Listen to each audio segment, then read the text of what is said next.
আমি তোমার চেয়ে সুন্দর মেয়ে জীবনে একবার দেখছিলাম, তারপর আমার ঘুম ভেঙে গেছে। না, আমার জীবনে কোনো গার্লফ্রেন্ড ছিল না। কি তোমার বেস্ট ফ্রেন্ড তোমার চেয়ে বেশি সুন্দর? না, আমি বিশ্বাস করি না। কই দাও, ছবি দাও। সিরিয়াসলি তোমার ফেভারিট কালার গোলাপি? আমারও তো ফেভারিট কালার গোলাপি। ওই কালার আমার একটা গাড়ি ছিল, আই মিন সেল করে দিছি, চালাইতে পারি না দেখে। আচ্ছা, তোমার ফেভারিট সুপার হিরো কে? ওয়েট ওয়েট ওয়েট, আমি 3, 2, 1 বলবো, তার সাথে সাথে তুমি বলবে, ঠিক আছে? একসাথে বলবো দুজনে।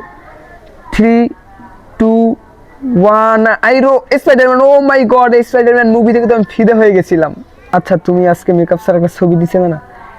পৃথিবীর কোনো মেয়েকে মেকআপ করে এত সুন্দর লাগবে না, এত সুন্দর লাগছিল তোমাকে। কি মেকআপ করছিলা? আচ্ছা শোনো, আমি নর্মালি কাউকে এই কথাটা বলি না। তুমি পৃথিবীর সব থেকে সুন্দর মেয়ে রিমি, সুন্দর মেয়ে তানিশা। আচ্ছা, তুমি ফুটবলে কোন টিম সাপোর্ট করো? কি তুমি ব্রাজিল সাপোর্ট করো? ওয়েট, তোমার মেয়ে পছন্দ, আমার তো মেয়ে